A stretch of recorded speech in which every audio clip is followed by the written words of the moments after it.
Hello, folks. I have a bike parked across the handrails in the front, in the main entrance. Please remove it, whoever owns it.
Kevin, I hope Good afternoon, or good early evening, everyone.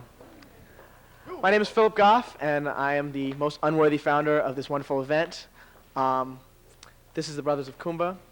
And before we begin, we'd like to remind you all, or let some of you know, that this entire weekend's event, second annual Black Arts Festival of Harvard University, is dedicated to the memory of the Honorable Judge A. Leon Higginbotham. Part of the principles of the festival is to remember our past, our heritage, that we may spring forth powerfully from it. So it is in that spirit that Brothers does our first song, Jesus, I'll Never Forget What You've Done For Me, to remember our past and what those who have come before us have done for us.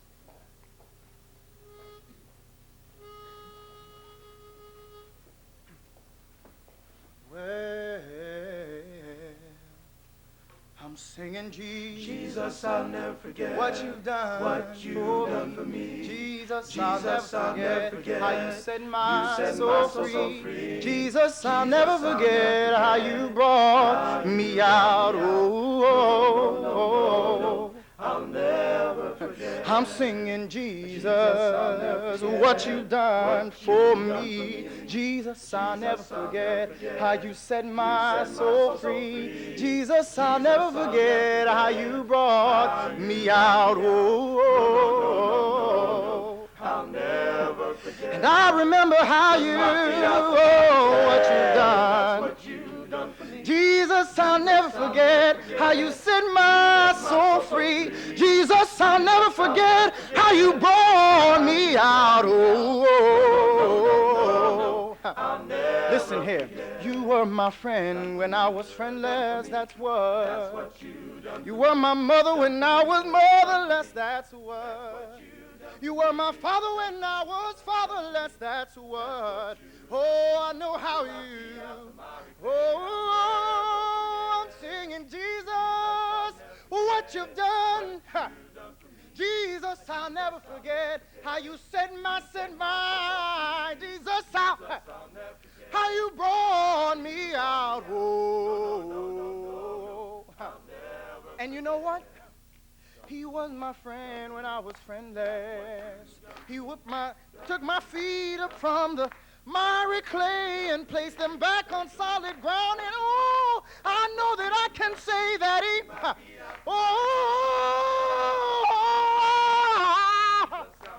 what you've done, Jesus, I'll never forget. I never forget how you brought me out, how you brought me out. And I'll never forget how you, what you've done. Jesus, I'll never forget how you set my, Jesus, I'll never forget how you brought.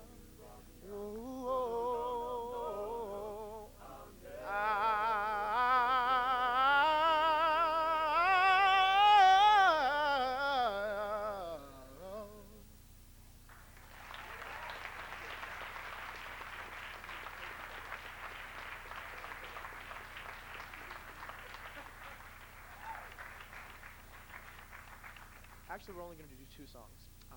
The next song we're going to do is an old spiritual, and it's a call to arms to the church. It's called Get Right, Church.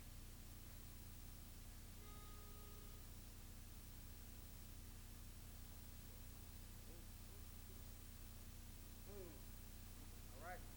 Well, sing Get Right, church, and let's go home. Get right, church, and let's go home. Get right, church. Get right, church. Get right, church, and let's go home. Oh, I'm singing, I'm going home on the morning train. I'm going home on the morning train. Oh, I'm going home. I'm going home. I'm going home on the morning train. Oh, you know that evening train might be too late. Might be too late. Oh, evening train might be too late. Oh, that evening train, evening train, evening train might be too late. But you know that gospel train is heaven bound. Oh, it's heaven bound. Gospel train is heaven bound. That gospel train, gospel train, gospel train is heaven bound. Oh, you better get your tickets in advance. In advance. Oh, get your tickets in advance. Get your tickets, get your tickets, get your tickets in advance. Oh, it's free if you just believe. Come on, that's right. Oh, it's free if you just believe. If you just believe. It's free if, it's free if, it's free if you just believe. Come on, bring it home. Come on and get right, church, and let's go home. Get right, church, and let's go home. Get right, church. Get right, church. Get right, church, and let's go home. Last time now, get right, church, and let's go home. Oh, get right, church, and let's go home. Oh, get right, church. Get right, church. Get right, church, and let's go home.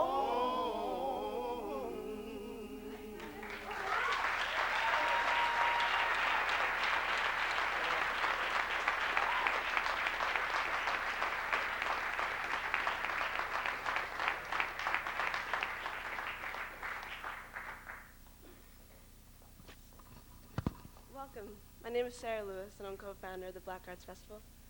My name is Mark Little. I'm the other co-chair. I cannot think of a better introduction for a festival, a weekend festival on Black Art than having Sounds of Brothers. I can do no better justice to this.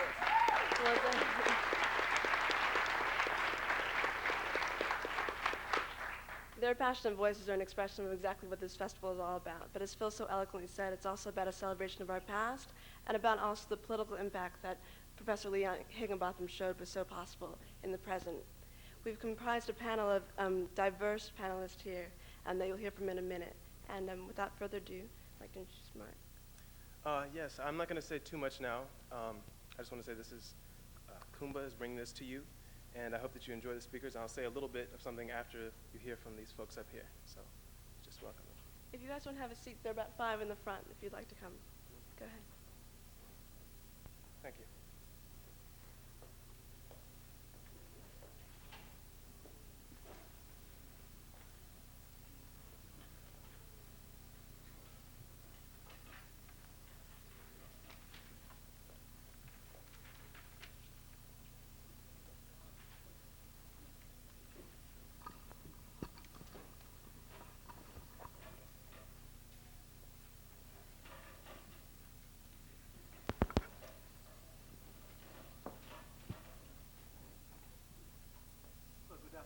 I'm very happy to be here on this panel 35 years after the term Black Arts was floated. It's nice to see that Harvard students keep that alive, and also I'm very happy at any occasion to remember the great work of Leon Higginbotham. We all missed so much. Now, the panel members of the discussion today, and I will just simply introduce going around this way, represent a variety of viewpoints, and we're going to ask some general questions, moving very soon to an open general discussion. They include Ayanna Bird, to my very right, the research editor and writer for Vibe magazine, graduated from Barnard, writing her thesis on women and hip-hop, and who has written on a variety of GZA albums for Vibe magazine. Oh, can you? All right. Now this train will be even sharper.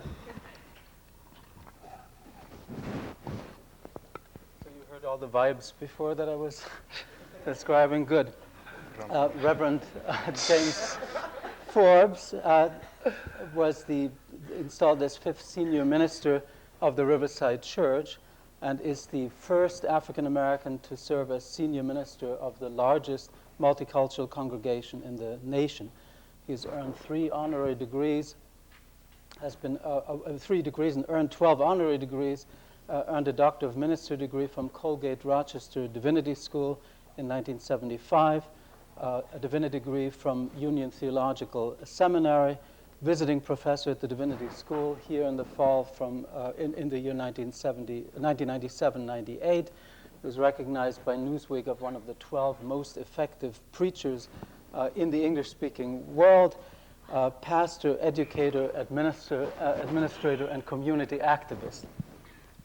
Kierna Mayo, to my right immediately, is editor-in-chief of a brand new entertainment, fashion, and lifestyle magazine. She comes to us as a writer and an editor with concerns for film, music, beauty, men, friendship, politics, love, and all of that from a woman's perspective. Conrad Muhammad, the National Student and Youth Spokesman and coordinator for the Nation of Islam, is a degree candidate at theology studies at Harvard University's Divinity School, and he's received a BA from the University of Pennsylvania, working, I hope, with my colleague Houston Baker there. Yes. Very good. He has received the title Hip Hop Minister, and looks at hip hop culture as a grassroots movement that embodies social, political, economic concerns of today's communities, committed to the liberation of people, of humanity at large. And Amir Thompson is a drummer, rhymer, co-founder of The Roots, a Philadelphia-based hip-hop group that uses live instruments and old-school skills like beatboxing.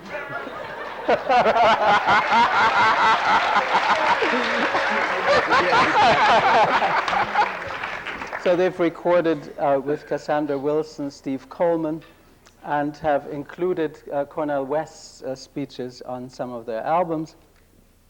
So we have a very great variety of points of view, and well, I feel like I'm 35 years behind.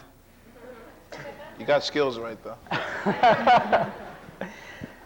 Well, the general question is, of course, the relationship of art to the social world, and I just thought I'd open up with the first general question. Are there any particular responsibilities that black artists feel in representing their communities, in speaking in the American world and in the world at large? What are the particular obligations, duties, freedoms, if any, that would be mentioned today? And maybe we'll just start around and go once around, and then I think it could be in any order that you would like to speak. Is this on? Mm-hmm. Okay. I need to think about that. You should start. We decided that we were going to take charge of this panel in terms of the order in which we were going to be speaking. Oh, good. And since I guess I'm the oldest one here. They thought they put the old man out first. Two things I think are important for the artist. The first is represented in this poem that I have written. And this is what any artist has to do. We need courage to be who we are, strength and courage to be who we are. When troubles assail us and confidence fails us, we need courage to take a stand. We need courage to be where we are, just to be fully free where we are. When scorned and neglected, despised and rejected, we need courage to take a stand. There's no need to search for an island where everybody loves your name. When you think you have found it, you'll soon be surrounded by people doing the same old thing. So I've come to this blessed conclusion that no matter where I am, I can be fully me, courageous and free, when I remember whose I am.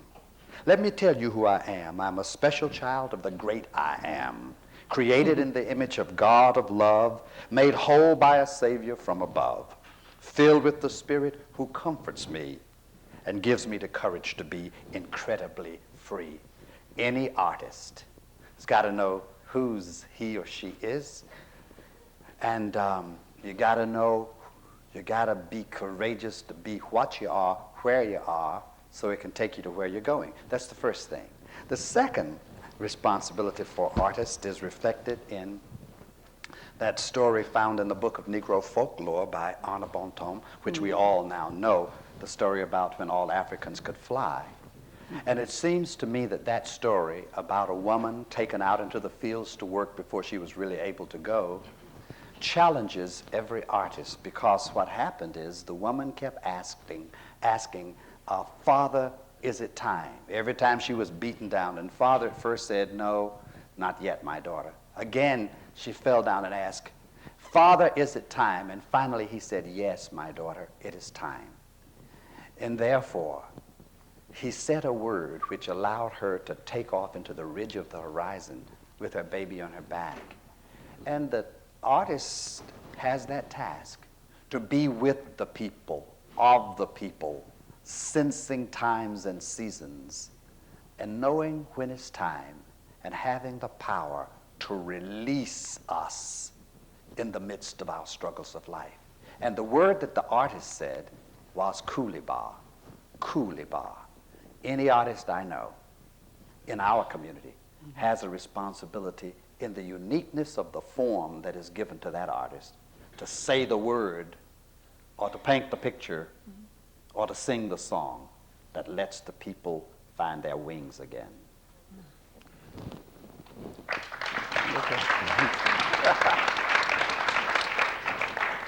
Would you like to? Follow that up. Any? Karen? I can answer that, I think. Hi, everyone. I just want to say thank you. I'm very honored to be here. I represent Honey Magazine, which is a new magazine. Hopefully, before most of you leave, you'll get an opportunity to see the preview issue, which is not, in fact, the premiere issue, which will be on stands on March 2nd. So that's my little self-promotional rap, and I won't go back to that. Okay. I come out of a hip-hop context.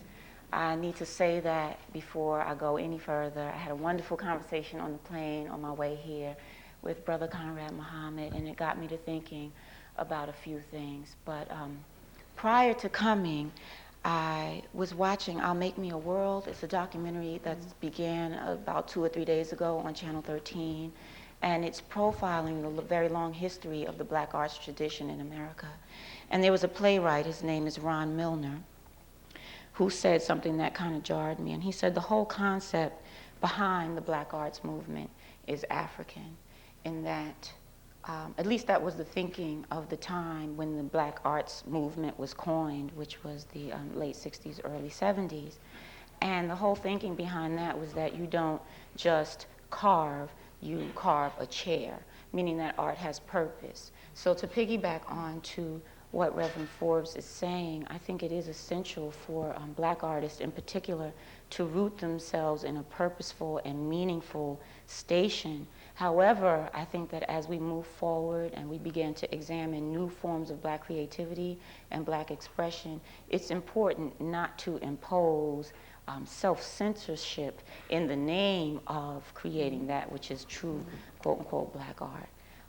So I'll leave it there, but I think that that will be a good point for discussion, because there's this whole question about what is Black art and what isn't Black art, and what does accurately represent Black people and what doesn't. And I think that hip-hop is a really interesting dynamic from which to discuss that. Thank you.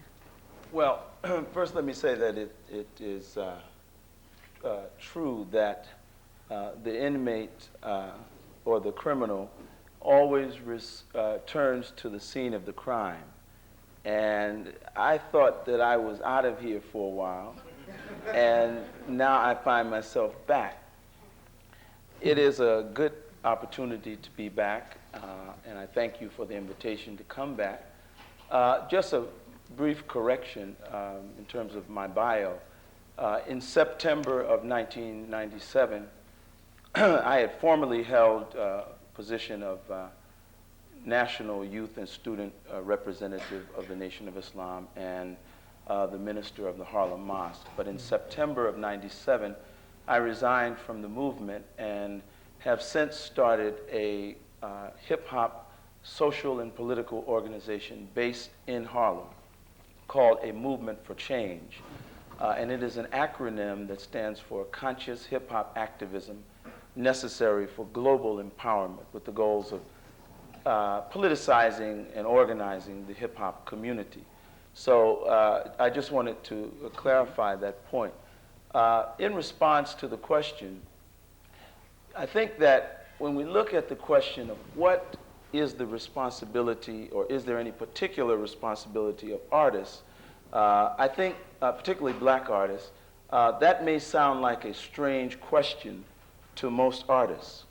And if you don't note the context, most artists will categorically reject that notion that I have any responsibility to a community. After all, an artist will say, I'm an artist, and I see things this way, or I see things that way. But I think that when you look at the African American community, at least, which makes it a very unique question for our community, because this society, very early on in our being here, placed certain responsibilities on our artists and our athletes. So ordinarily, an artist would reject that. But where our community is concerned, artists were the first sort of images that the mainstream of the country saw. And so whether it was an athlete or an artist, an actor, singer, in the Black community, you always had to be on your P's and Q's, your best behavior. And this was true of Jackie Robinson. This was true of Marian Anderson. This was true of many, many people in our community that were artists. And so an ethos developed that you have to make your people proud. And in fact, Joe Louis was said to be, and many others, if they did the right thing as far as society was concerned, was said to be a credit to his race. But so I think that this has been historically a part of our community. But I think, and personally, I feel it should always be, because I don't think we yet have the preponderance of positive role models. There aren't enough Black doctors visible, and Black lawyers, and Black academicians, and business persons visible to the larger community. But yet, what we see is, as there are more Black artists, as there are more of these role models before the larger American public, Black artists reject more and more this notion that I have to carry some special responsibility for my race. So that's sort of my opening view of that, and I'll get more into it later. Well said. I think that the only responsibility that I hold my peers, and not even in hip-hop, just in general, and entertainment, is that they stay true to the art itself. I have to admit, when I was called to be on this panel, and they gave me a history of the panel before I heard of the legendary DeFeo Conrad conflicts between hip hop and jazz, and you know, I have my own personal squabbles with Wynton and DeFeo, not his brother Branford. Branford's cool, but so I was kind of preparing for the big fight, and he's not here. So, but in part of my research, what I wanted to do was, well, first let me just. I might be 4 minutes instead of 3 minutes in explaining this. My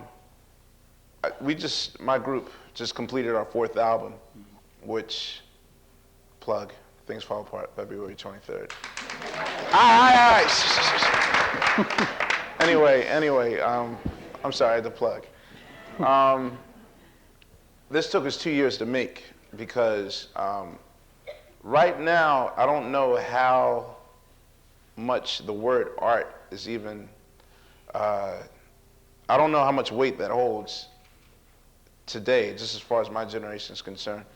I think more or less we've turned art into an act of survival, which a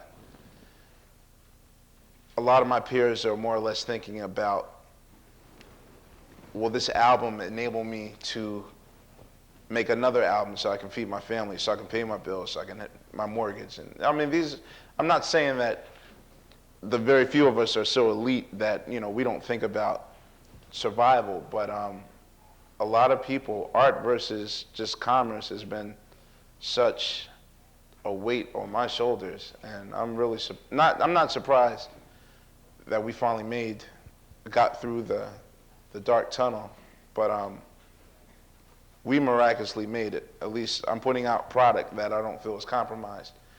But as far as how this relates to black art, I took every form of black music, all the books written about it, and I started to notice a cycle. And the same cycle is that somehow the art gets compromised so that it will enable some sort of longevity. Being that, you know, that Miles Davis said that during his favorite period of jazz between 1945 and 1950, whenever they played at Minton's Club up in Harlem, he said that was the most innovative, undocumented period of jazz, period. And none of it was documented, but he's just like, I was up there every night playing with the greats.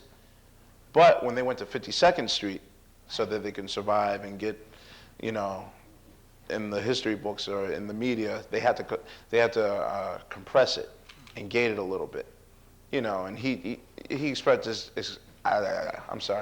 he expressed his disdain for his mentor at the time, Dizzy Gillespie, what he termed as, you know, sort of cooning for the audience, you know. And Dizzy explained, like, you know, well, this is how my survival is. And not only in that period, but if you look in blues, if you look in the funk era, if you look in hip hop today, you're sort of seeing the art sort of lost. And if you look in the media, movies, you know, I'm pretty sure that if there were enough work for black actors, they wouldn't have to take the first thing that comes along. Okay, I have to play this role. You know what I mean? So my main concern is whether or not the actual term art is even viable for the black artist. So I don't necessarily hold a moral. I have my own personal moral code, but I don't force that on other people. I'm only responsible for what I do. But I don't hold a moral responsibility for black artists, not necessarily as much as I hold just a responsibility for, I'm sorry. She's like, all right, man.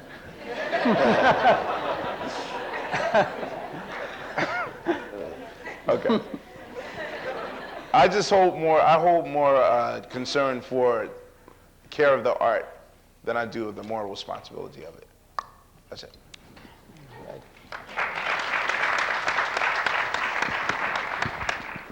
When I was first asked to be on the panel, I got nervous, like, what am I going to talk about? And I found myself going outside of what I normally did. I started going to art exhibitions, I started looking at photography, started going through my library, and then I realized that was kind of silly because I was going to be talking about things that I was aware of but not really living day to day. But I realized the reason I did that was because I got caught up, like Amir was saying, on the term artist, or the term art and black artist, and I realized that in hip-hop, in the music industry, which is what I work in every day, I don't think a lot of people are calling themselves artists. I don't think the reason that they're deciding to go into it now is because it used to be if you decided you were going to be an artist, whether that was a musician, a writer, a dancer, whatever, it was because you'd pretty much made a decision that you probably weren't going to have money. And if you were successful, great, but that wasn't really why you went into it. Whereas today, at least in hip-hop, a lot of times people go into it to get paid, to get money. That's one of the main reasons. And so it's taken it away from the purest idea. And so I don't think we really look at it as art in this like high academic sense anymore. And so that was just, I don't really have a definitive statement. These are just kind of thoughts that were going in my mind when I started to think about coming here. I think that places like Vibe, radio, I think we've kind of also fed into, it used to be, hip-hop was seen, we want to declare hip-hop as being this revolutionary thing, yet today we define the measures of successful hip-hop in the most status quo terms possible. We look at SoundScan numbers, we look at if you get your video on MTV. Basically, we've come to define success in what was supposed to be such a revolutionary art form in ways, like it can only be successful if white mainstream media now buys into it, if the white public buys the albums. And I think that we all probably have a lot to do with that changing definition of successful. We don't put an artist on the cover unless they've sold X million albums. We don't sit around and talk about a person unless, they've been on MTV, they've been here, they've been wherever. And I think that's probably something we need to include in our conversation. Since 4 of us up here are very into hip hop, we're probably going to keep referencing that in whatever we're talking about. And I would just like to hear everyone's comments on well, not everyone's, but our comments on just the change. I don't want to repeat everything that Amir said, but that's kind of my main point. We've changed a lot of the idea of why people become black artists today. It's a completely different reason than it would have been 10, 15, 20 years ago. This is also the first time I've been on a panel post-college, where in college it's really great that you get to sit around and you get to base all your thoughts and ideas on, books and theories. And I sat around in college and critiqued a lot of the media, and I stand behind a lot of the things that I said and wrote, but now I'm part of it. So instead of, constantly seeing, well, why is there always a naked picture of a woman when they, now I, work at places that are always putting, half-naked women on the cover. Right. And so I'm interested to hear some of my answers based on my change. So it's not answering your question, but just I'd like to, when we really talk about black artists and black identity and our the artist's responsibility, just how I don't think a lot of artists are considering themselves artists in the traditional sense of the word, and that's probably going to influence, what they do as far as reflecting our collective identity. I think you should add that you're not the deciding factor on whether or not someone's naked on the cover or not. No, I'm not, but I am. Okay. And I also have opinions on it. I know, I just wanted you to clarify to them that you're not the bad guy. He's trying to give you an out. He's trying to give you an out, but I don't get that out. Oh, okay. That's all I was. So what's going to be on the cover of Do you feel that pressure? Half-naked woman, of course. Okay, but that's just the preview copy. Well, no, the preview actually, well, yeah, she's kind of half-naked here too. But no, I was actually referring, this is Lauryn Hill, everyone who doesn't know her. Who's that? Lauryn Hill. Oh, no. And we scooped Time by like 4 or 5 months, by the way. This has been out for a while because she's on the cover of Time magazine this month. The one thing that I want to say to Amir's point about, morality and this great question about whether or not artists should be held to a higher standard or a particularly moral standard with direct regard to the Black community. I guess my instinctive, like my gut feeling around that is that you have to ask yourself whether or not you have a role and responsibility and commitment to the greater whole as a Black person, period. I think that that's like a fundamental place to begin. And the Black community has differed on this the same way we will around this question of whether or not Black artists have a greater role and responsibility to our community.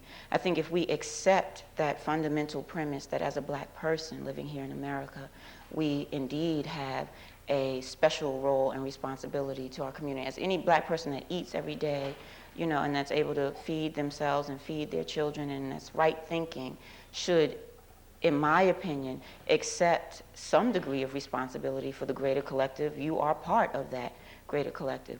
Now, artists have a unique responsibility because their responsibility is really to the truth, you know, because artists really are supposed to reflect the truths of the world. And I think that there's no way at all that we can begin to examine the role of Black art and Black artists without examining what are the truths that Black people here in America and throughout the world face.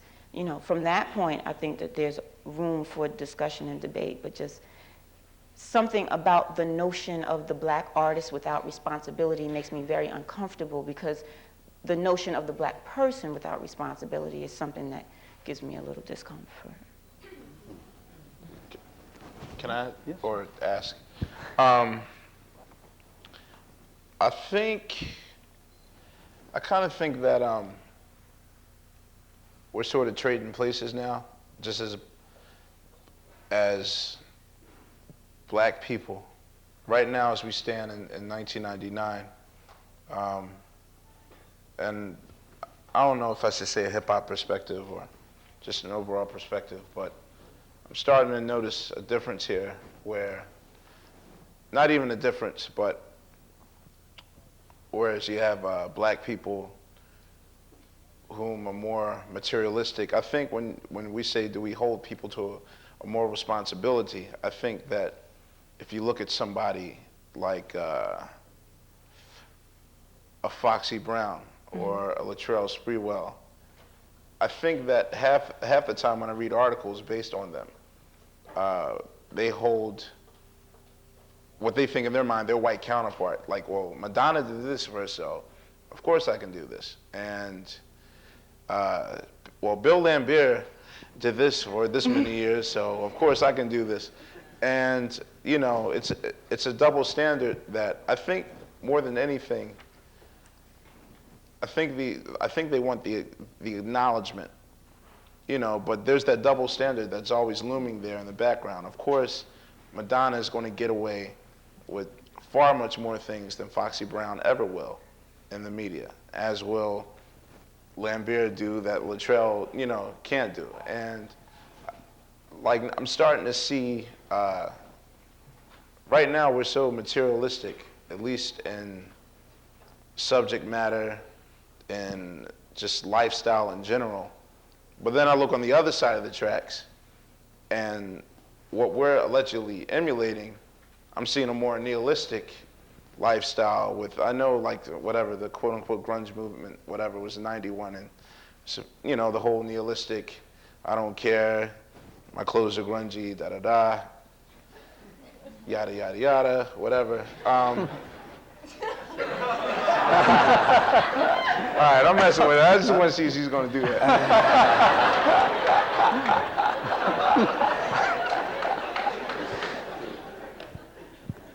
But I don't think people are necessarily looking at, you know, am I being morally responsible more than am I getting my fair share of leeway? Am I getting the piece of the pie? If NSYNC can do this, can Boyz II Men do this? If, you know, whatever the counterparts are, and that's what I think Black artists are looking at, as opposed to, you know, am I being true? Why am I being held to a standard if this person's not being held to a standard? Can I make one point on that? Because I raised earlier the point that there are societal implications that have to do with black arts and black artists. There are economic issues, there are public policy issues, and I think that I'm glad you raised that point because whereas, in fact, James Mtume, who is a jazz musician now, then R&B producer, he did the tune Juicy Fruit. He has a radio show in New York City, and he has an ongoing debate with the hip-hop artists. And he criticizes them because many of them don't play music. And this is a brother that played with Miles Davis. He comes from a family, the Heath brothers. He comes from a family of jazz musicians. And his argument is, you don't play music, you need to learn music in order to create, in order to even make money off of what you do. Because he pointed out, look, I'm not player hating. I get the checks when you sample my music. See? Biggie made him rich again. But I think the point needs to be underscored, and since this is the Kennedy School, the public policy implications of that should not be ignored, that many of these young brothers and sisters in hip-hop anyway are not necessarily artists by definition. This was an economic vehicle. For those of us who are, I'm 34, and for those of us who are sort of in the middle of the hip-hop generation, when I left the nation and started a hip-hop organization, some people said, Minister Conrad Muhammad used to be with a serious movement. Now he's running around with kids. What's going on? But as Kierna pointed out, Time magazine is not interested in kids. It's interested in the fact that hip-hop has seized the cultural stage of America. But what's important about this is when I was in the early part of my growing up in urban America, young black men and women, and not totally, but to a great degree wanted to be athletes. That was your ticket out, quote unquote, or performers. Then in the 80s, after athletes, if you couldn't be Dr. J, if you couldn't be Michael Jordan, then the drug epidemic hit very hard in the cities. And a lot of the former athletes that were stars, but after they graduated from high school, if they were 5'9" and they couldn't go to the next level, but they still had a superstar complex, they became hustlers or drug dealers in many urban areas. And so what happened then was a generation of young men and women got caught up in the drug game. But one of the things that I began to notice around 87, 88, 89, particularly in Harlem, was that everybody, almost like if this were a table and everyone was on this side of the table, they began to run over here toward the music industry. And you have to credit people like Andre Harrell, Russell Simmons, and Sean Puffy Combs with offering college students and making it in vogue for college students from some of the top universities in America, Howard, Harvard, Yale, Morehouse, to go into the entertainment industry. Now, at first glance, I didn't understand it, and I thought it to be a little negative. But what I realized was this became an economic vehicle for a lot of inner city youth who were making what we call in the streets dirty money to make fast money clean and just as fast. And there are examples of rappers that make no bones about it. Hey, I was a drug dealer. I used to do that. And now they're making big money legitimately. So they may not, I don't know if Master P sees himself as an artist.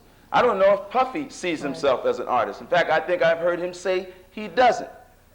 So this is an important point to examine. But when you look at the traditional artists, because the subject is from the Cosby Show to Booty Call. And I think all that is saying, and it's a great topic because it shows that there is a range in our community.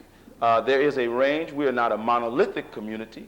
And there have always been people that were willing to play to the cheap seats and make money becoming a star performer, no matter what the price was or what the implications was. And so I'll close by saying, in the beginning, I gave my sort of dispassionate analysis of what was happening.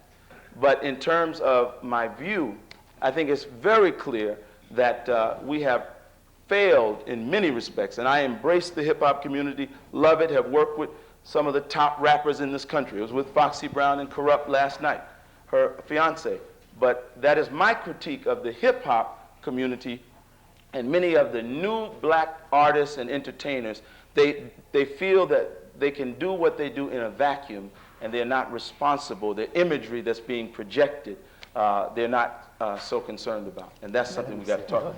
Yeah, I want to come in on this one because we're talking a lot of hip-hop, Right. but as has been said, all are architects of faith. So my assumption is that everybody, if you look at it from a certain perspective, is an artist, or at least everybody is a work of art. And somebody said, Elton Trueblood said that the most important word in his field of endeavor was and, A-N-D. Namely, you gotta live. And yet, you've got to see whether you can live under conditions of integrity with respect to your particular art. Now, that's not just a hip-hop problem. That's everybody's problem. Indeed, the little kid who is put on the pot at a certain point when mama is doing potty training has to decide whether to respond to the one that's been nourishing and feeding and applauding and affirming him, or whether his impulse that he ain't ready to potty now and just refuses to potty. Now, from the very beginning of that conflict, now mama is the one that's feeding me, but something inside of me is speaking about not following the beat of another drummer. I'm gonna potty when I get ready here. Now, that's fundamental, and it's not just hip hop. I'm in a multicultural church. So I got to decide, now here I am, I think I know what the Spirit's guiding me to do inside my heart, but I got these constituencies out here, and some of them are paying constituents, and they take care of business, and some of them set policy. To what extent do I deal with the and?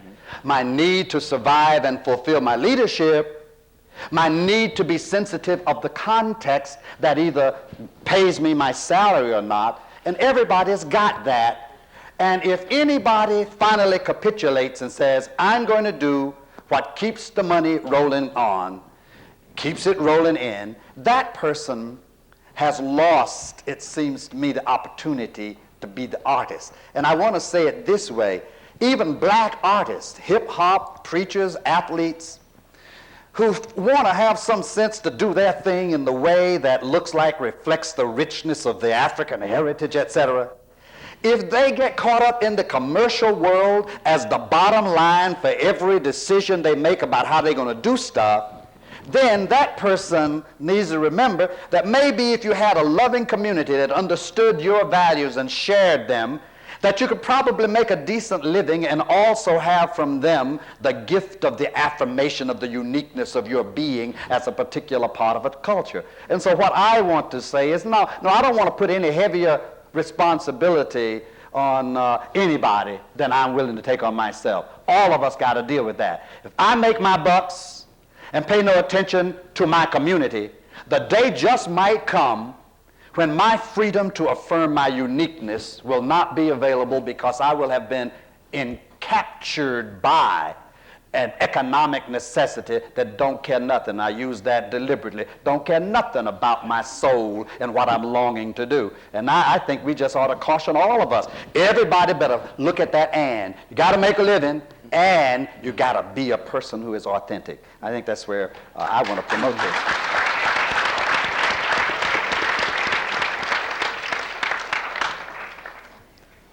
What's interesting is speaking about the range of opinions, how much we replicate the history of discussions about black art. I was thinking, Du Bois asking in 1925, the Negro in art, how should he be portrayed? And the questions that come up, truthfulness to the art, be responsible to truth.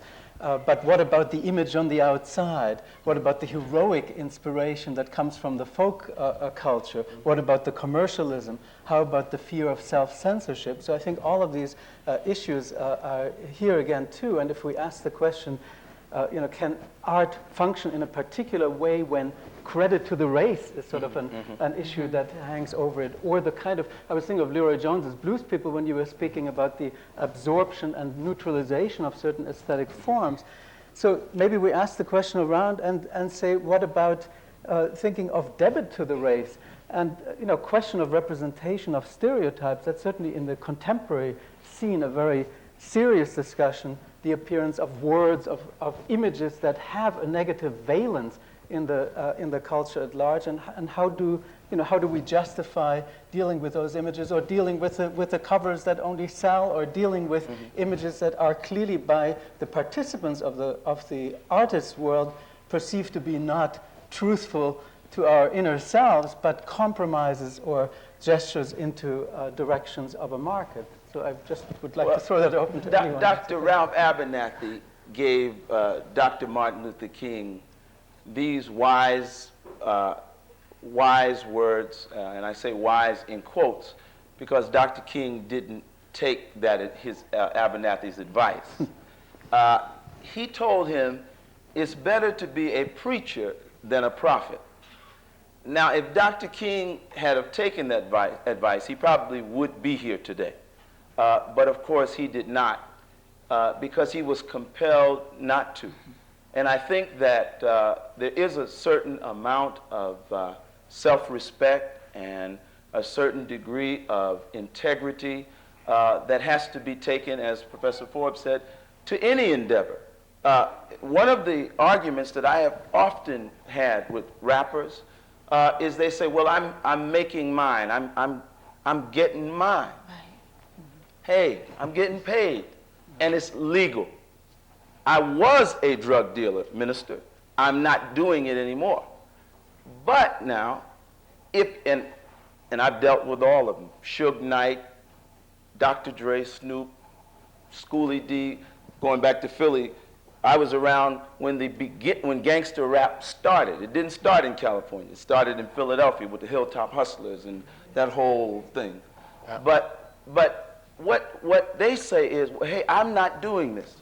But yet, if your video, okay, glamorizes drug dealing, glamorizes murder, glamorizes this, maybe we've converted one drug dealer, but you've made 50,000 across the country.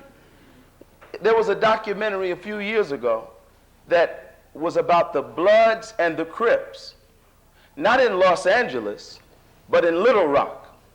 They had not been to Grape Street. They had not been to the jungle. They had not been to Slauson and South Central Los Angeles, but yet they had seen the videos. And so I think it's a real dilemma for any artist in general.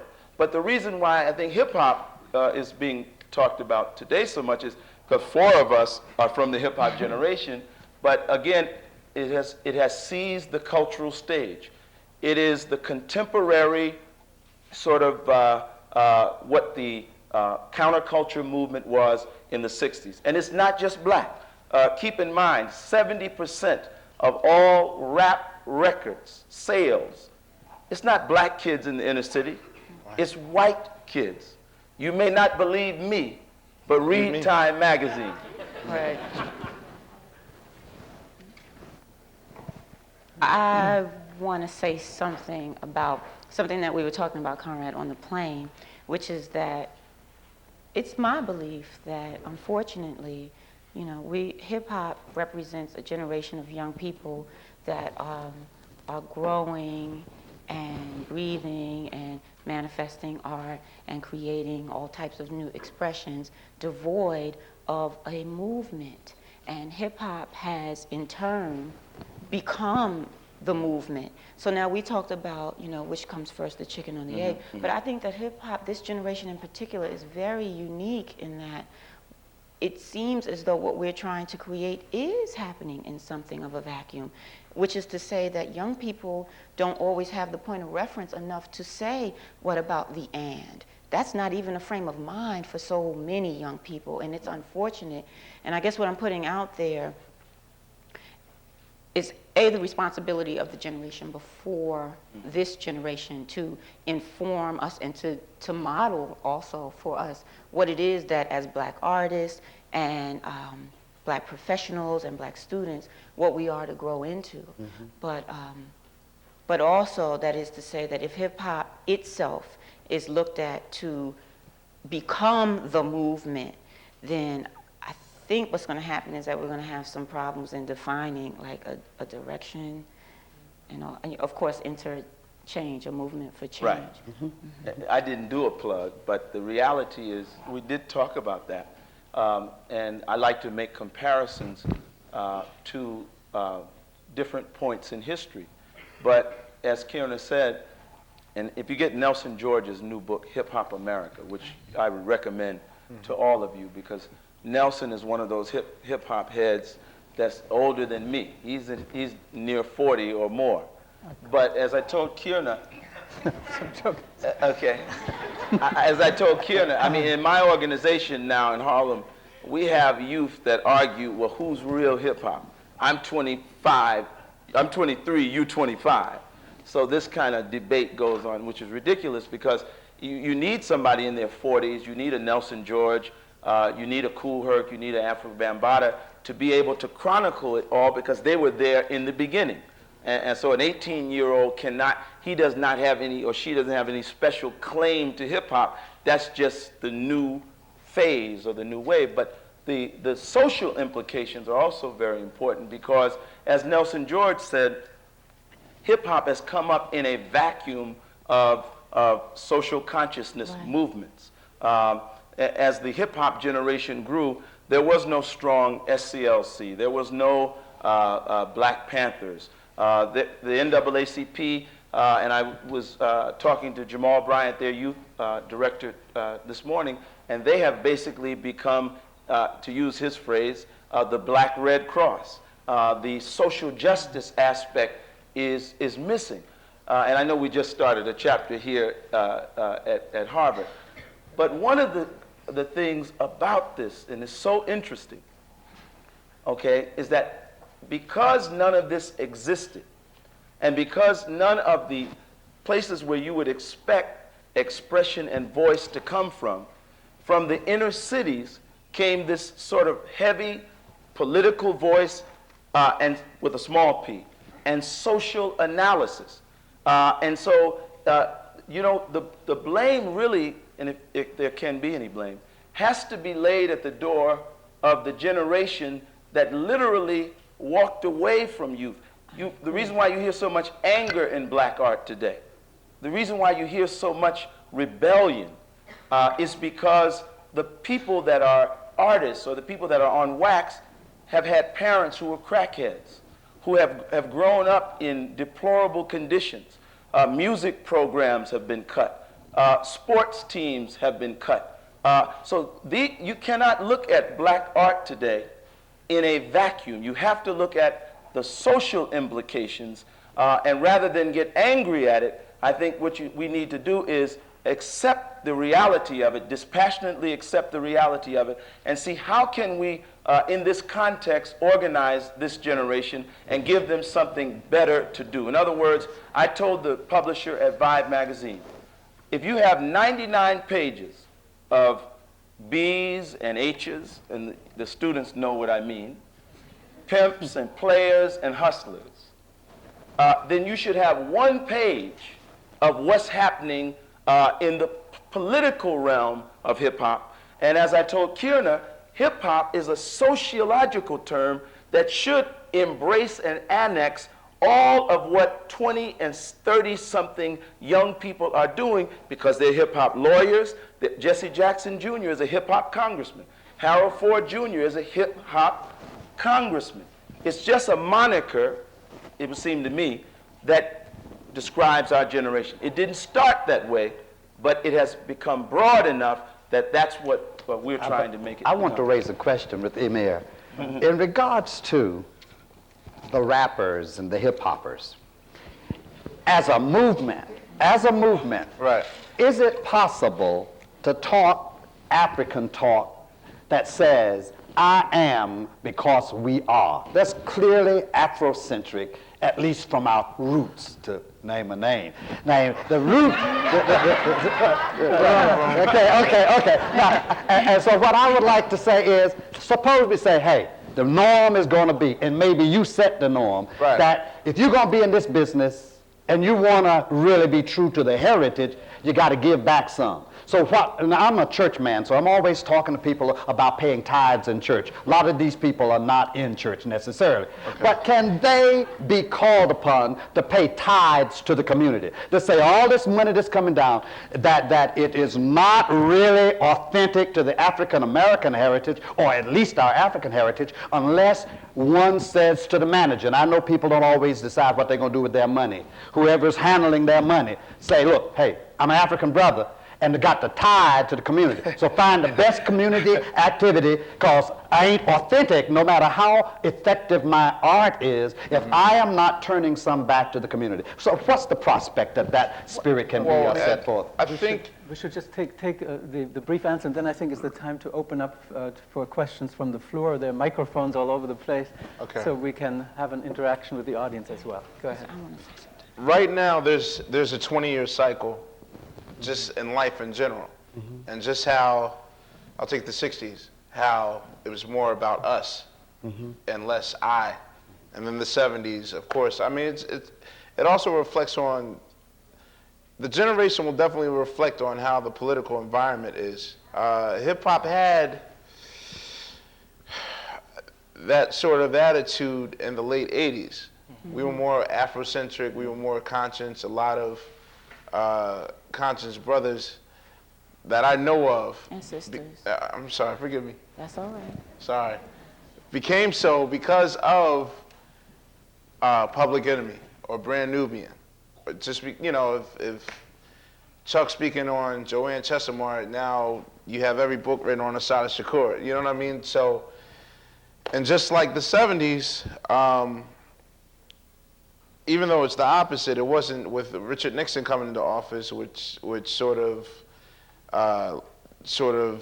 dwindled, or just the movement's been lost. But now I think because hip hop was a result of the Reaganomics, Bush era, and now with Clinton in the office, I believe that the climate has now changed and it's more or less back to materialism.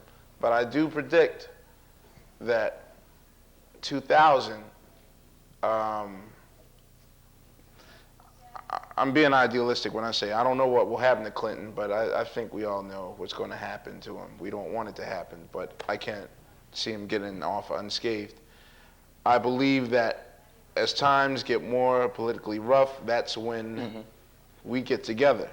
You know, when we sort of ease it, when it's cool, you know, that's when the I movement comes in. Yeah. So I personally believe that from 2000 to 2010 will be the return to.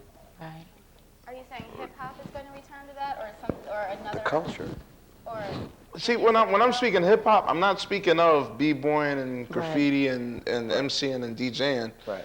Hip hop is just the voice of this generation, as jazz was, as soul was before that, and rock before that, and jazz and blues and gospel and West African music. I mean, just every 20-year cycle is the next movement. So that's an important point that he's making. Very important. That hip hop is more than, see, traditionally it was defined as break dancers, yeah, it was a verb, and rappers and so forth and so on. But again, from a public policy and political standpoint, and the social implications say that it has to move beyond that. Because if it's just about some rappers and some break dancers and some MCs, then it's not really a significant phenomenon. But when you look at the political potential potency of this movement, because the other thing is hip-hop is not just about black youth. I was in France last summer, and a group of North African women invited me to come upstairs. And I didn't know what to expect. I was preparing for anything. And they couldn't speak English. They spoke Arabic and French. And the first question they asked me, is Tupac still alive? then ask me to teach them how to dance. Me. No rhythm, me. But it just shows the impact globally, the potential of organizing youth around the country and the world to help to make the world and transform the world into a better place politically and socially. That's another point. I'll make this quick because I know you want to go to the...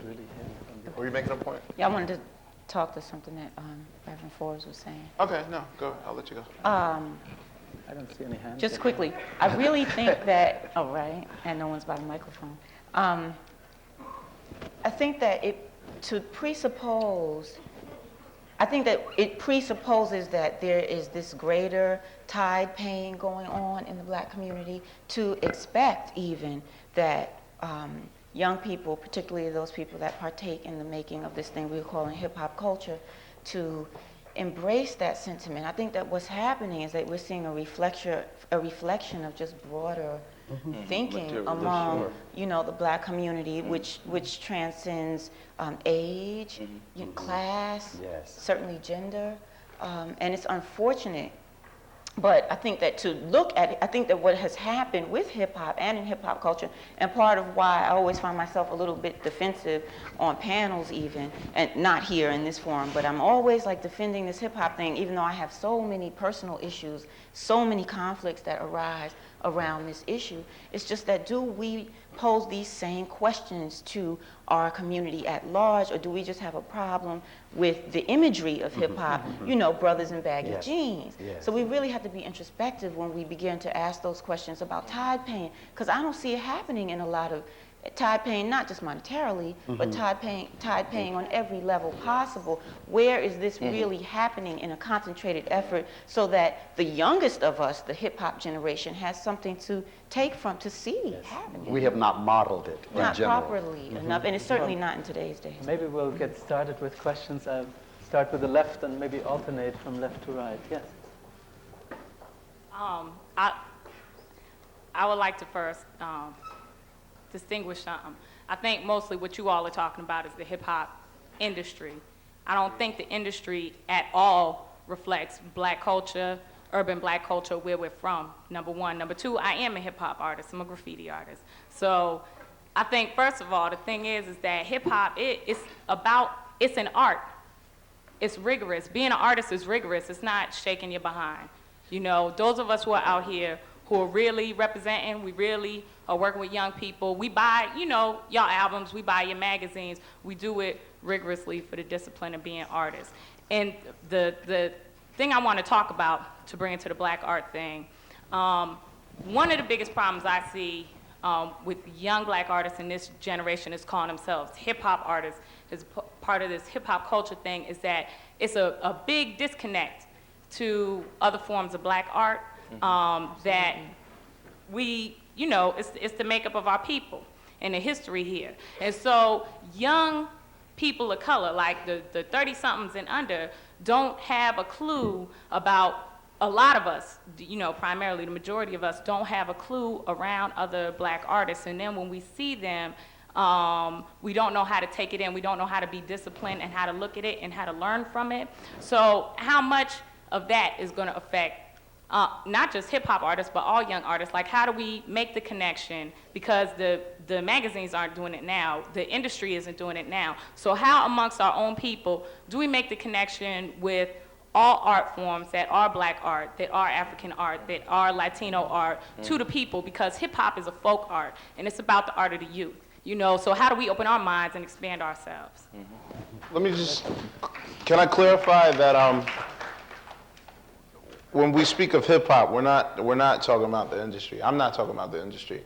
I'm just talking more or less contemporary. And, you know, it's such a wide umbrella above us that you can't help but say hip-hop, coin the term hip-hop, whatever, feature, hip-hop spokesperson, hip-hop cashier, whatever. I'm just saying that when I speak in terms of hip-hop, I'm just speaking of as in today, circa 79, the 20-year period, to 1999, or God willing, and so forth, like, and, you know. But, what was the question?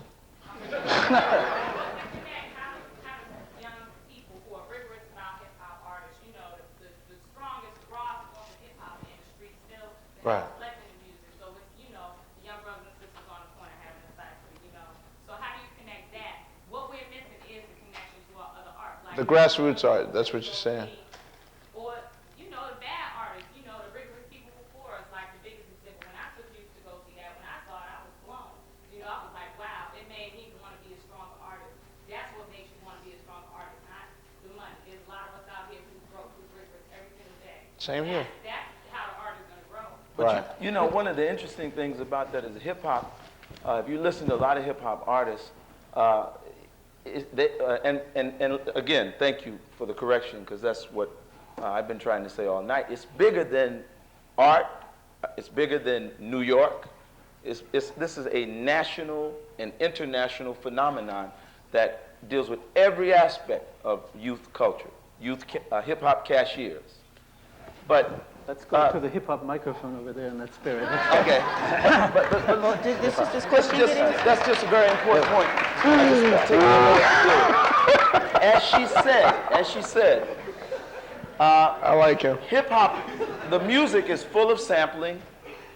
The culture is full of elements of every era, every experience, every nationality, every landmass. So it is a conglomeration of a whole lot of things, and it's important to recognize that and honor that. Yeah, it's. I don't know if Can I the make a question real was even spoken to. There's so many people waiting. All right. Questions. I'll get to you in a second. You Go have ahead. to talk. Yes.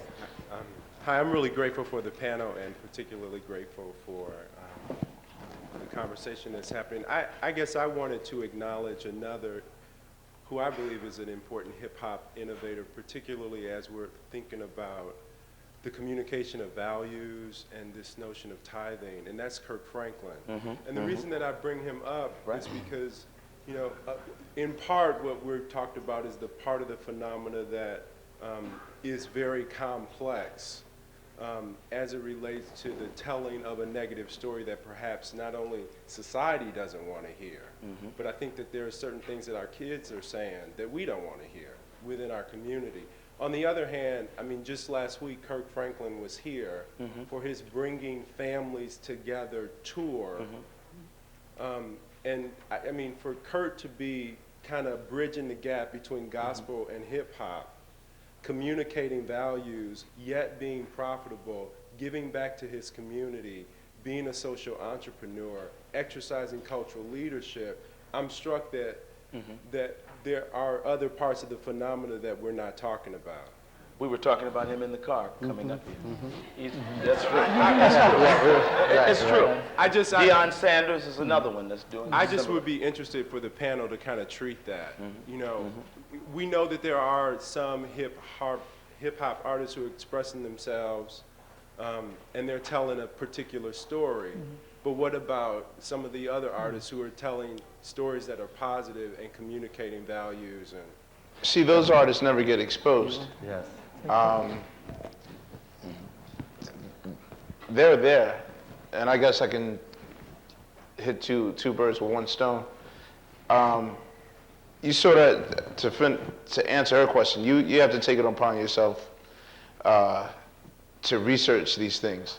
You know, when I heard a James Brown beat sampled in a record, I went and got his whole catalog and so forth. That's the struggle. I don't know where you went. You're okay. Right back. You're quick. No, Yeah, I see him.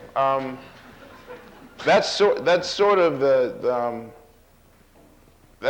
big dilemma that I brought up earlier that you face today.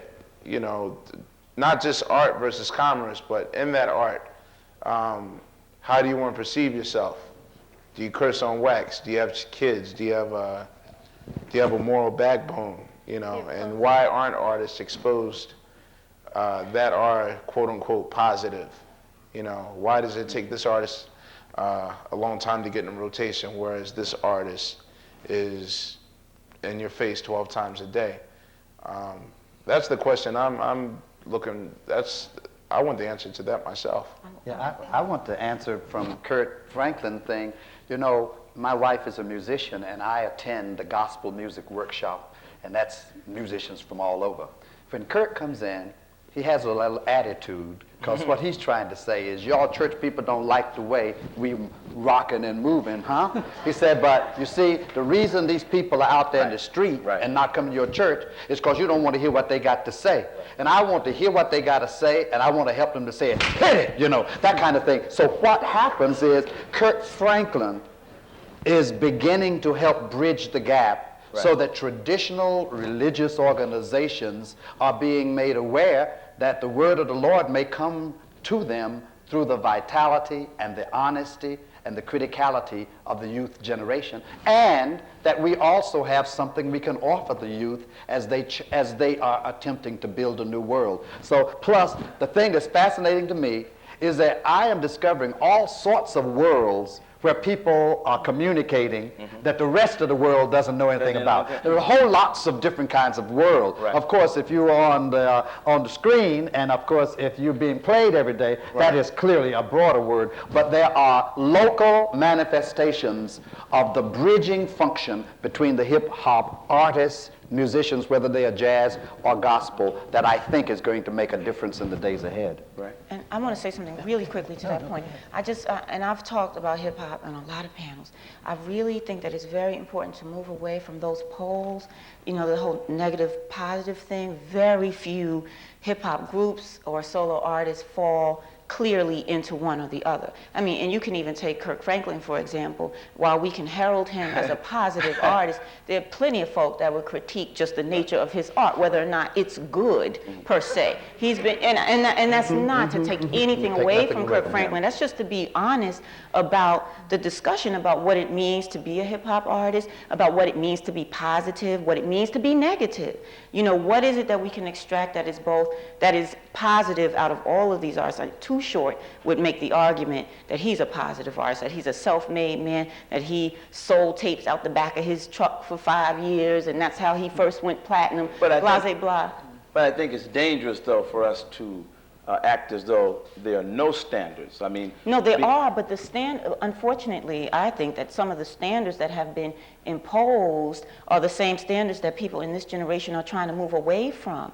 Not just, I mean, it's not about whether or not people want to feed their children or whether or not people want to model the best things for their children, but I think the ways in which we go about that need to be questioned constantly and constantly critiqued, and we need to ask ourselves, there are people that take issue with the church to begin with. There are black people that take issue with that whole notion. So to say that we can herald one person as a positive while we call someone else negative is dangerous. And I take issue with Too Short. I take issue with Big E. I take issue with misogyny in hip hop. I take issue with a lot of the ills and the isms that we have to deal with. But whether or not I'm willing to say that Too Short is negative and Big E is negative and Kirk Franklin is positive, I think is a little dangerous. The God complex, Well, my brother spoke my concerns very well, but to go along with that discussion, I would ask, my sister spoke that before artists are supposed to be the bearers of truth. And in that context, then, in what you see as successful in terms of the image that's being purported by black artists, young black artists in Vibe magazine, when you look at what your magazine is presenting forth, My magazine. Nothing. It's nothing. the magazine that you work for, Survival. what are the dominant themes, and do those dominant themes come together to talk about a truth, and then if that truth has anything to do with the mixture of secular and sacred worlds, how is that properly manifested to youth? And then, Dr. Forbes, what does that do to faith when you commercialize it? That's what I want to know. I think, well, you know, in the second part of today's talk, it's supposed to be about artists, but also reflecting black identity. And my big question to that was, what is black identity? You know, what does that mean? Like, it means something completely different for all of us up here and for every single person in the audience. And, you know, themes that I mean, obviously, sex, capitalism, you know, violence, drugs, but also, you know, racism. They're obvious themes. I mean, you can just kind of look at the covers of the magazines and see some of them.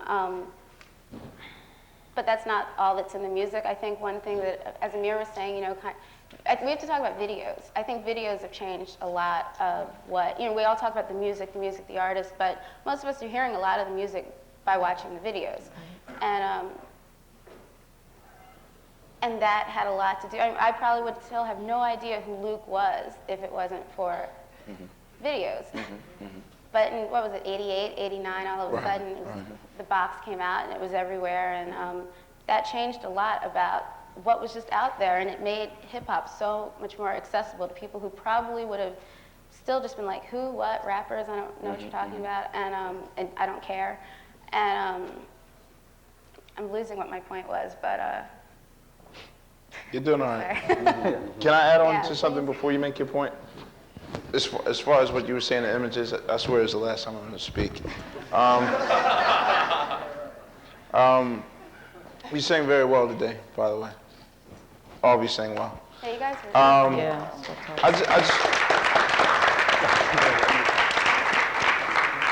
I just want to say that I don't think there's ever going to be, there's nothing that I could say that's so politically correct in whatever half hour that we have left that could just offer a solution. Everything has to be taken with a grain of salt. Images that black people that are allowed to, that are in the forefront of America, they're very limited and they're not that broad, you know, as far as hip hop, again. And just in general, the vicarious fantasy person, you know, you press play and then you go to the ghetto, or the cartoonish, I don't want to use the right word, the cartoonish, help me out. I don't want to name names. I'm not going to name names. The somewhat diluted image, apolitical image, I mean, asexual images. Like, these are the images that black people, or the overtly sexual images, are allowed to present. So that basically means that there's powers that will give the green light. You know, a Cliff Huxtable will only come once every 20 years. But even I think only Bill Cosby got that light because he wasn't viewed as a regular guy, but as a super figure. Michael Jordan, he's not a regular person. He can fly. You know what I mean? He's superhuman. So even our positive images are superhuman. So they're not even regular. You know, they're Carl Winslow from Family Matters, like the father cop, you know, regular, like that's once every blue moon. So it's like, I think that, yeah, the steps are that if you're disgusted with images that you see, you have to make that sacrifice and make your life a sacrifice to whatever. You have to take that step. You must intern at this place.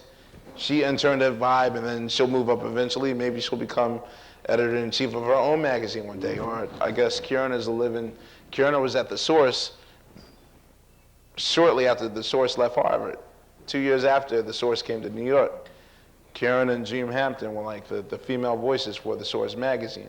And now she's running her destiny, so. And I can speak to that point directly because it's part of what I'm struggling with on a daily basis.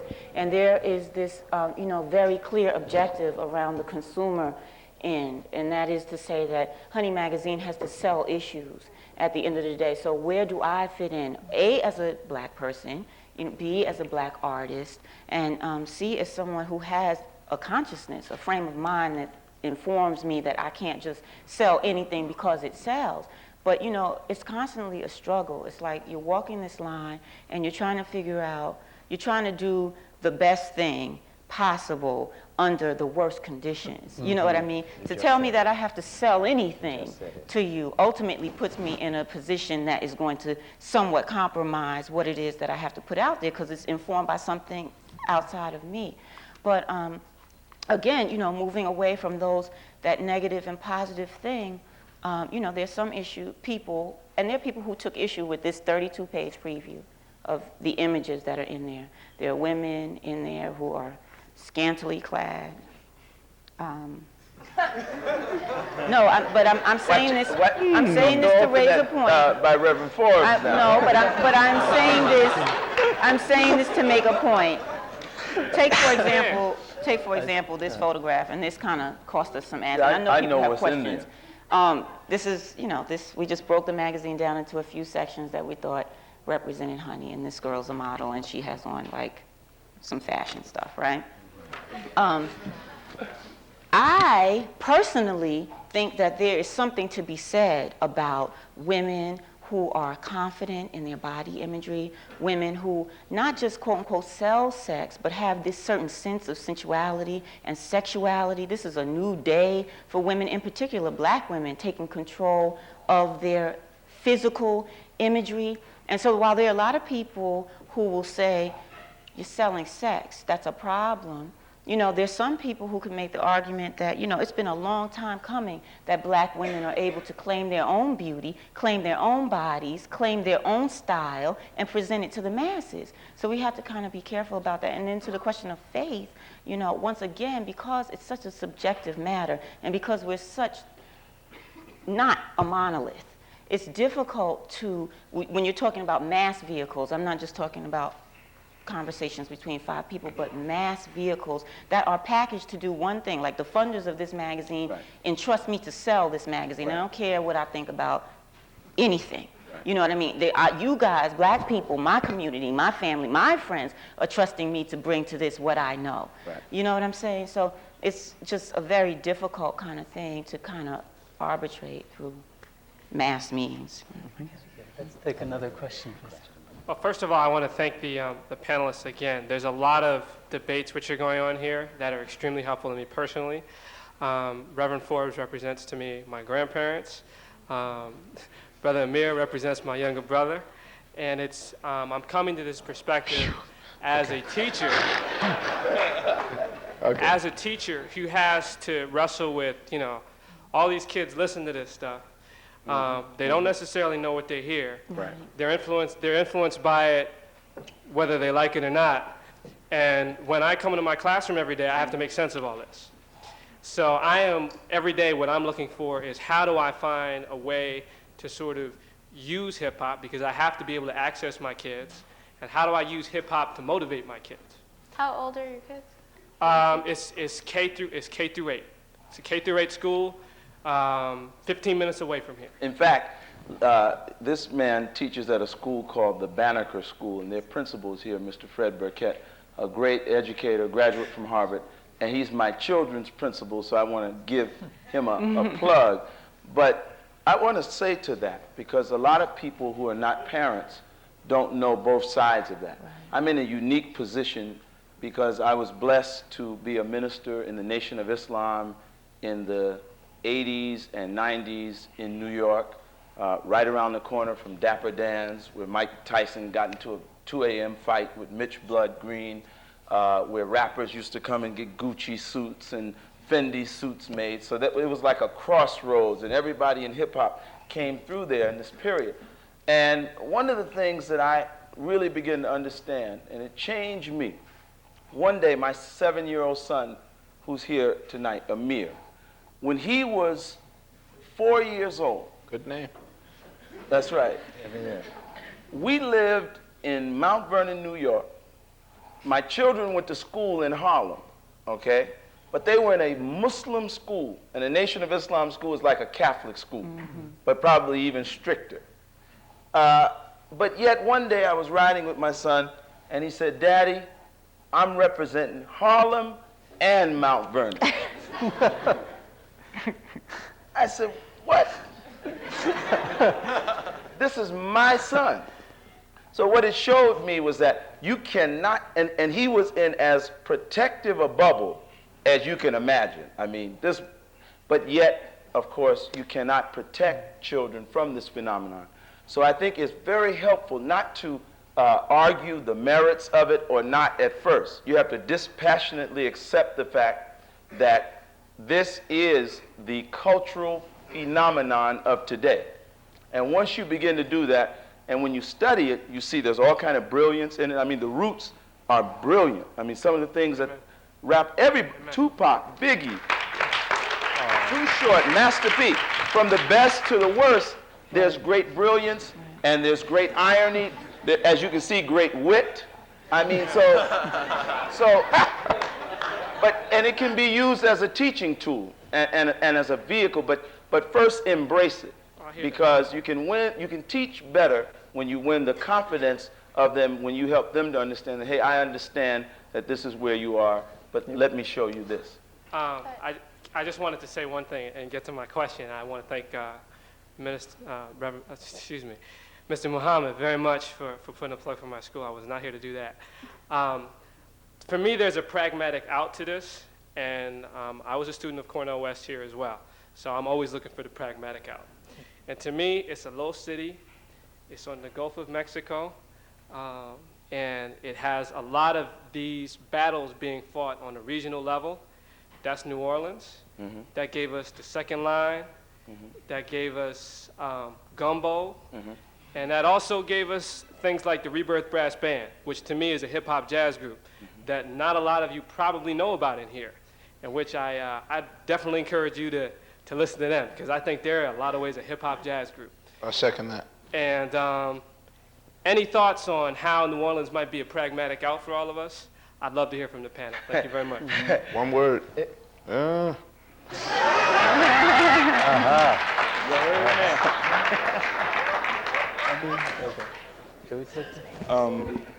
My name's Ernest White. I'm visiting from Florida A&M University in Tallahassee. How y'all doing? What's up? Basically, I wanted to kind of touch on my question, where the South usually is looked at as, you know, modern day contributing culturally nothing but chitlins and cornbread.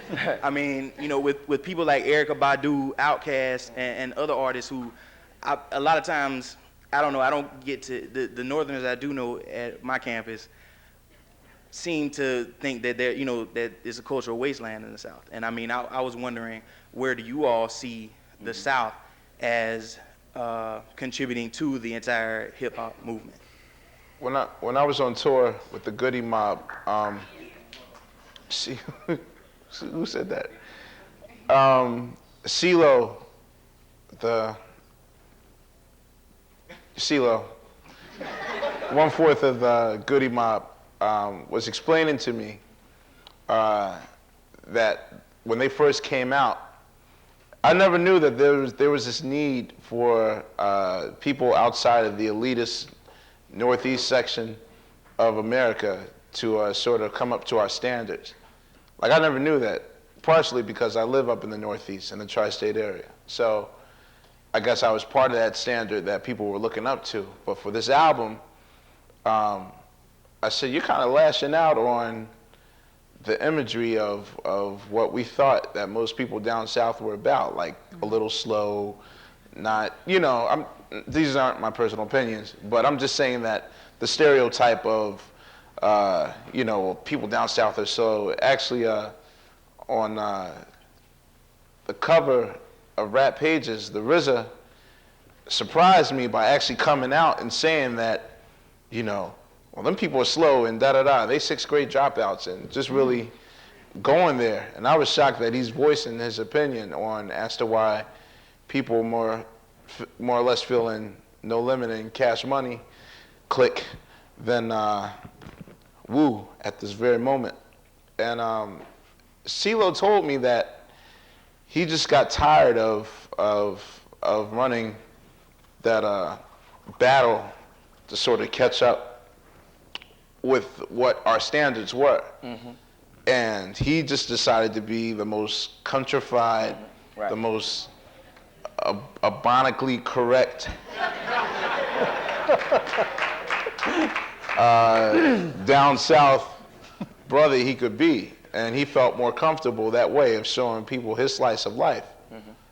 You know, so California was the first ones that did that. Yeah. Because New York was the epicenter of hip hop, and it was very elitist. And because New York has influences from the black community in New York is probably more different than any other black community in the world, because in the black community in New York, the heavy Latin Afro-Latin influences, heavy African influences. In fact, most of the early hip-hop did not come from American-born brothers anyway, Caribbean-born, and then a heavy Latino influence. So what happened was the New York thing was very creative, but no one else could really duplicate it. And after years of people trying, the West Coast said, okay, we will just out West Coast and out gangster you. But what happened was that genre came up. And then for a while, no one wanted to hear New York rap. Then what happened was everyone got tired of West Coast rap in the wake of Biggie and Tupac dying, and then the Southern thing really began to jump off. And it's some of the most innovative and interesting music, but what's more interesting is the business that has come up from the South is consistent with the blacks in the South being much more self-sufficient and believing they could do, because they had to do, much more than their brothers up north. I think because we've always had to deal with we were bombarded with images of Northern and Western, whatever. But our culture, the music that we had down there has always been there, and now it's in vogue with Master P and everything else.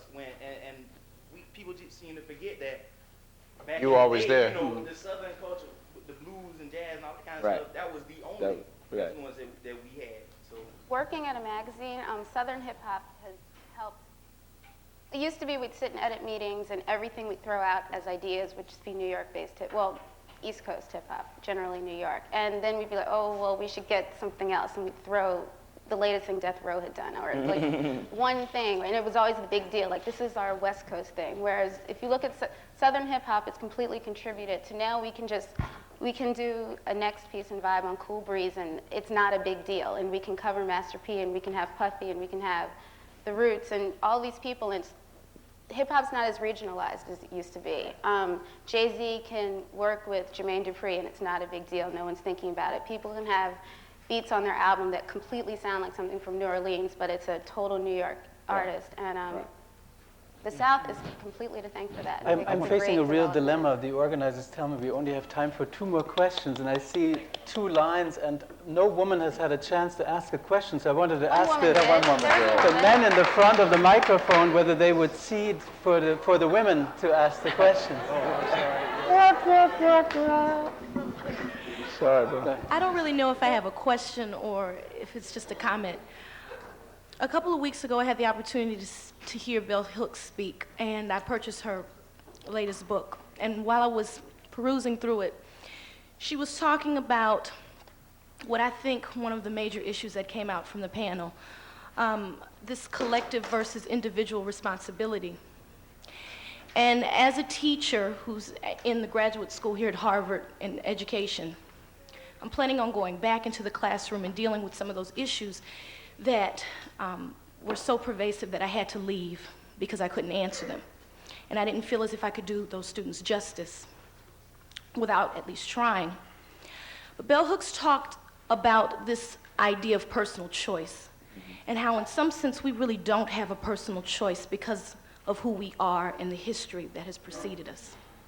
And so like you all, each of you, who I'm sure is in a position where sometimes you have to compromise yourself, just as I have to compromise myself sometimes when I'm writing a curriculum and I know that it's probably not going to work, but I have to get myself in a position so that I can one day create the curriculum that will work. I think we have to start having a vision of more of a collective responsibility and not so much about what I need to get or what my brother or my mother or my grandmother. And I think if we create that vision, when we get back around to this Afrocentric or collective influence in music, maybe we can actually do something. Because I know that the market, and we all know that the market kind of pushes us into a certain direction. If we have a vision and we're ready when that market goes there, then maybe we can jump off. So good luck to you all. Thank you very much. I think that what your statement is kind of speaks to what Amir was saying, that unfortunately that probably won't happen until it seems like we're all facing some outside thing. Right now people are really content. And so we're not sitting around looking for a collective vision, which isn't to say that's right, but you know, everyone's, especially in the hip hop industry, everybody seems, it's on the cover of Time magazine, you know, so why is an artist going to sit around and try to come up with this idea of the greater good, unless that's what they want to do, but they're probably not feeling forced to do that. Well, but what's so interesting about the comment that you made is, even when we're pushed to the wall and we decide, oh, wait a minute, we're having some problems, we need to come together, that's still a selfish motivation. Absolutely. So I think it comes from the way we raise our children, the way we live our lives. And although you're going to have to make those compromises, I think that needs to be in the forefront of all of our minds, that we need to push this idea of collectivism. And then maybe it can spread. I mean, that sounds idealistic, but I can't come up with any other answers or solutions. Yes, for the new generation, if we're talking about going into the 21st century, we've got to recognize that as long as a man is being pumped with 41 bullets in the Bronx of New York City by 4 cops who couldn't disarm him or couldn't handle him until they had loaded him full of lead. He was unarmed. He was an unarmed man. We're already in trouble. We're already in crisis when the withdrawal of healthcare opportunities and when our young people are not getting quality education to get them ready to come to share the experience you have here. So how, you know, do we have to be prophets and have you know, extraordinary gifts of intuition to know we're in trouble? There has always been trouble when we thought we could live by ourselves without regard to the community. So I propose that, number one, we take a wholesale assault against aesthetic elitism that's going to favor one tradition as if only this stream is a stream worthy of consideration. The market may pick out for its convenience 1 or 2 streams, but we got to have more sense than that. So here I am. I'm from Howard as an undergrad, the capstone of Negro education, we called it in those days. So I like Alvin Ailey. Because look, isn't that wonderful art there? Except when I go to the noise and the funk, because I'm not too much in tap dancing, because that was a symbol of something that was not really refinement to discover in bringing noise, bringing the funk. That what I had dismissed, every step in the tap is a vignette on the struggle and how folks came through. So what I think we need to promote is a world in which we can take time to experience the essence and the depth of meaning in that which ordinarily would be left out. And that's what artists do. They can help us see in a little grain of sand the whole world before us. And finally, as a preacher, ever so often we have funerals at my church, and we usually have open mic, and people come to the mic to talk about folks that we didn't pay any attention to. And when every time they get through saying he was this, she was that, they did this, all of a sudden we realize that we walk around all day with the beauty of the artistry of living, but we don't pay any attention to it and don't value it, and therefore miss the epiphany of grace that's all around us. So I think we ought to do that for all the forms of music. A wonderful conclusion, but we do have one more question, so if you want to. Okay. With the hip-hop industry, as far as music goes, it is clear that it depends a lot on white people and people of other races, people outside the black community, people outside the urban community.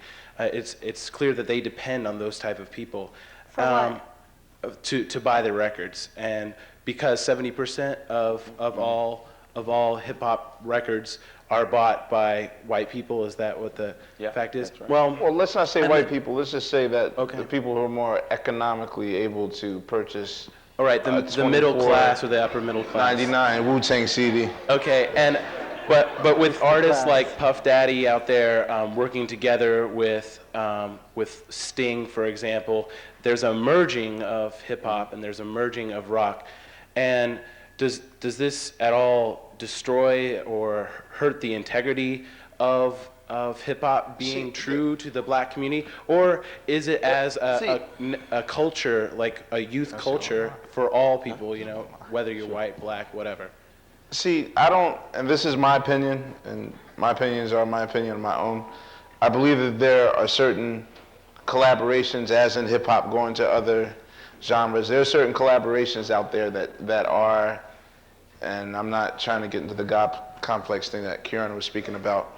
There are collaborations that are somewhat in a pure mode, and then there are collaborations that are strictly for financial, monetary gain. And well, this Puffy Sting collaboration is a little sensitive, being as though the proceeds of that song went to Big's children. So of course, if he has to milk the situation so that the song's a 3 million seller, you know, then so be it. But just what I see in general, being as a person that now works at a label, I mean, I do A&R at MCA. Collaborations and people going to other genres, even in the black music. I rarely see people working with people as a means of, I admire that person's art, you know.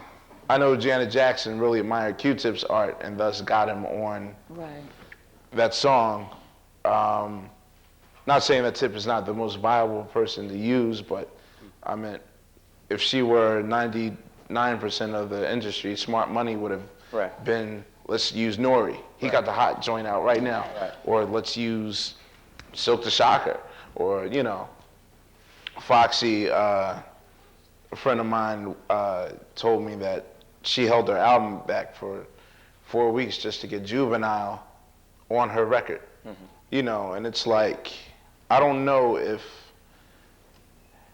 collaborations are necessarily done out of, you know, But what I'm really talking about is not about collaborations. I mean, really, in the music industry, there's a movement towards hip hop. You yourself, you said earlier that it's one of the phases. Like there was rock, then hip hop is a new phase. Is it just a black community phase, or you know? Because the thing is, it really does influence white suburbia a lot. Well, just like jazz did, and just like blues did, and just like rock did. And I know. So that I mean, but what I'm trying to say, do they owe anything to the white community? Let me just say this: hip hop, and it's like so many other things. The Chitlin circuit, the black belt, this stuff can be going on and nobody knows about it. Hip hop itself needed whites to even get downtown from the Bronx, and people like Blondie had a big role in that, who was tight with Fab Five Freddy, who was an artist, who used to run with a brother named Jean-Michel Basquiat. So it's all interconnected. It's all, I mean, so I don't think that's an issue, but what I think we need to be concerned about is continuing to speak about hip hop as though it's just about artists, because it's about the kids, it's about the youth, it's about you, it's about people. The artists are simply the recipients of the record sales. But if it's just about the artists, it's really not about that much at all. And the final point I wanted to make about that is, you know, we have formed this hip-hop political organization, and we are registering 1 million hip-hop heads to vote. We are going to run in the year 2001 at least 10 hip-hop candidates for office in New York City and other areas. In a lot of these local elections, these candidates are winning with 5. Nobody in the New York City Council got 10,000 votes. Nobody. In fact, the city councilman in Harlem won with 5,690 votes. Well, a Fat Joe in the South Bronx. Listen to what, I mean, Lord. But no. But the importance is, Fat Joe has opinions. He has opinions. They have to be refined. But he's a businessman in the community. Naughty by Nature never left East Orange, New Jersey. Spinderella, she's a businesswoman. Chuck D, he has always advanced a political view. And what we're trying to get the hip-hop generation to see is that after you've made money and had sex, then you go for power. And power is not making a video in a rented Rolls Royce with rented ice rented furs that has to go back to 57th Street. So this is a social phenomenon, and I told Kierna, I don't mind being a prophet on this one. I don't mind being a prophet. If I see what nobody else sees, that's cool. But what I'm suggesting is, in the next 5 years, you will see a major social and political movement from the hip-hop generation. The fame and the fortune of the hip-hop generation will be translated into political empowerment. And some of these very rappers, and if Sonny Bono can do it, and God bless the dead, you shouldn't talk about the dead, but he was a horrible singer. But he has sense enough to know that his star was waning in music, but yet he had a name and he had a view. He translated that into power. It's been done over and over again. Fred Thompson on the Senate right now. You don't know whether he's acting or being real. Ronald Reagan. And of course, Ronald Reagan, Right. the man that put America tall again in the saddle, was an actor. So I want you to focus on that and think about that, because I've been talking to rappers all over the country, and a lot of them are very interested in doing this. Well, and that's a side, but I had to get that in. I'd like to thank all the panelists and the audience for a wonderful and candid discussion. I think we can, if the last prophecy will come true, I think we may expect different videos in the Senate in the next millennium. Right. I love that. Yeah, right. I love that. Can I make one quick announcement before you guys leave?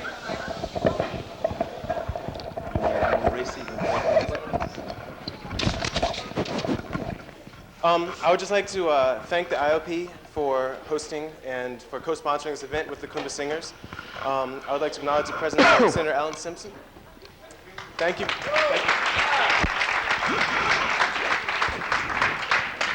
I'd like to thank all the panel members and Werner Solers for being the moderator. Thank you for the event. And also, this is the Black Arts Festival, and festival means that there's more than one thing going on. You've heard from the minds of all these artists, so now you get to see some of our very own artists at Harvard University, okay? So tomorrow afternoon at 1:30 p.m. in the Radcliffe Dance Studio is going to be an African dance workshop, okay? Tomorrow evening at 8 p.m. at Payne Music Hall, we're going to have a celebration of the Black artistic experience with dancers, musicians, singers, and poets. On Sunday evening at 7 p.m., we're going to have a gospel fest. The Kumba Singers are going to sing. Brothers, who you've already heard, is going to sing. Sisters is going to sing. A group from MIT and a group from Tufts are going to sing. So please, please, please, come to all these other events and see all the different aspects of Black arts. Thank you very much. Great.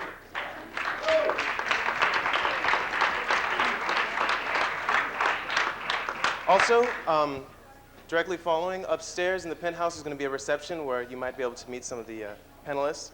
So please come up. Thank you. Thank you very much. Thanks for inviting me. Thank you very much.